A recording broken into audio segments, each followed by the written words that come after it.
ಎಲ್ಲರಿಗೂ ಪ್ರೇಮಾಸ್ ಟೇಸ್ಟಿ ಕಿಚನ್ಗೆ ಸ್ವಾಗತ.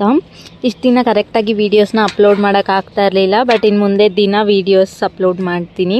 ಹೀಗೆ ಸಪೋರ್ಟ್ ಮಾಡ್ತಾಯಿರಿ. ಇವತ್ತು ನಾನು ಮಾಡ್ತಾ ಇರೋದು ಸಬ್ಬಕ್ಕಿ ಒಗ್ಗರಣೆ. ಇದನ್ನು ಮಾಡೋದಕ್ಕೆ ನಾನಿಲ್ಲಿ 2 ಕಪ್ ಅಷ್ಟು ಸಬ್ಬಕ್ಕಿನ ತೊಗೊಂಡು ನೆನೆಸಿ ಇಟ್ಟಿದ್ದೆ. ಇದನ್ನು ನಾನಿಲ್ಲಿ 3 ರಿಂದ 4 ಗಂಟೆ ನೆನೆಸಿ ಇಟ್ಟಿದ್ದೀನಿ.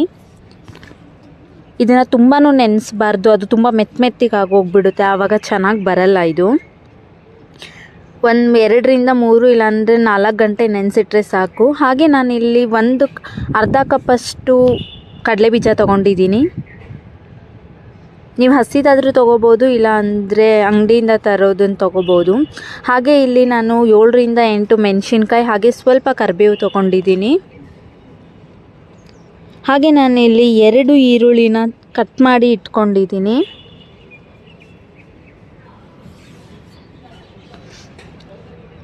ಇವಾಗ ನಾನಿಲ್ಲಿ ತೊಗೊಂಡಿರೋ ಕಡಲೆಬೀಜನ ಚೆನ್ನಾಗಿ ಹುರ್ಕೊತಾ ಇದ್ದೀನಿ. ಇದು ಒಂದು ಸ್ವಲ್ಪ ಕರ್ರಗಾಗೋ ತನಕ ಹುರ್ಕೊಳ್ಳಿ.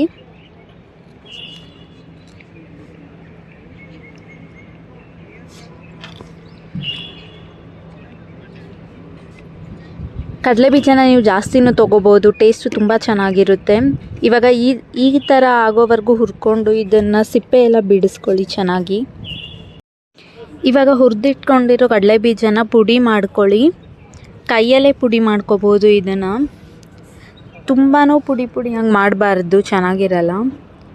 ಇವಾಗ ಒಗ್ಗರಣೆ ಹಾಕೋದಕ್ಕೆ ನಾನಿಲ್ಲಿ 1 ಸ್ಪೂನಷ್ಟು ಎಣ್ಣೆ ಹಾಕ್ಕೊತಾ ಇದ್ದೀನಿ. ಹಾಗೆ ಸ್ವಲ್ಪ ಜೀರಿಗೆ 1 ಟೇಬಲ್ ಸ್ಪೂನಷ್ಟು, ಹಾಗೆ ಕಟ್ ಮಾಡಿ ಇಟ್ಕೊಂಡಿರೋ ಈರುಳ್ಳಿ, ಮೆಣಸಿನ್ಕಾಯಿ ಮತ್ತು ಕರಿಬೇವು ಕೂಡ ಹಾಕ್ಕೊತಾ ಇದ್ದೀನಿ. ಇದನ್ನು ಒಂದು 10 ರಿಂದ 15 ಸೆಕೆಂಡ್ ಫ್ರೈ ಮಾಡ್ಕೊಂಡಾದಮೇಲೆ ಸ್ವಲ್ಪ ಅರಿಶಿನ ಪುಡಿ ಹಾಕ್ಕೊಳ್ಳಿ. ಅರಿಶಿನ ಪುಡಿ ಹಾಕ್ಕೊಂಡು ಚೆನ್ನಾಗಿ ಮಿಕ್ಸ್ ಮಾಡ್ಕೊಳ್ಳಿ. ಹಾಗೆ ಇವಾಗ ನಾವು ನೆನೆಸಿಟ್ಟಿರೋ ಸಬ್ಬಕ್ಕಿನ ಹಾಕ್ಕೊಳ್ಳಿ. ಇದಕ್ಕೆ ಈ ಸಬ್ಬಕ್ಕಿಗೆ ಸಾಬುದಾನಿ ಅಂತಲೂ ಹೇಳ್ತಾರೆ ನಾರ್ತ್ ಕರ್ನಾಟಕ ಕಡೆ. ಹಾಗೆ ರುಚಿಗೆ ತಕ್ಕಷ್ಟು ಉಪ್ಪು ಹಾಕ್ಕೊಳ್ಳಿ. ಇವಾಗ ನಾನು ಪುಡಿ ಮಾಡಿ ಇಟ್ಕೊಂಡಿರೋ ಕಡಲೆಬೀಜನ ಹಾಕಿ ಚೆನ್ನಾಗಿ ಮಿಕ್ಸ್ ಮಾಡ್ಕೊತೀನಿ.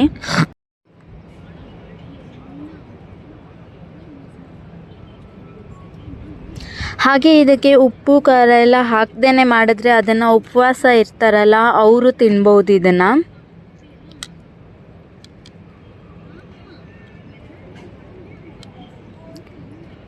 ನೋಡಿದ್ರಿ ಅಲ್ವಾ, ಎಷ್ಟು ಈಸಿಯಾಗಿ ನಾವು ಇದನ್ನು ಮಾಡ್ಕೋಬೋದು. ಇದನ್ನು ಈವ್ನಿಂಗ್ ಸ್ನ್ಯಾಕ್ಸು ಕೂಡ ತಿನ್ಬೋದು, ಮಕ್ಳಿಗೂ ಕೊಡ್ಬೋದು, ತುಂಬಾ ಚೆನ್ನಾಗಿರುತ್ತೆ. ಇದನ್ನು ಬೆಳಗ್ಗೆ ನಾಷ್ಟಾಗೂ ಕೂಡ ಟೈಮ್ ಇಲ್ಲ ಅಂದರೆ ಆವಾಗ ಇದನ್ನು ಮಾಡ್ಕೋಬೋದು. ಬರೀ 2 ರಿಂದ 3 ಗಂಟೆ ನೆನೆಸಿಟ್ರೆ ಸಾಕು. ಇದನ್ನು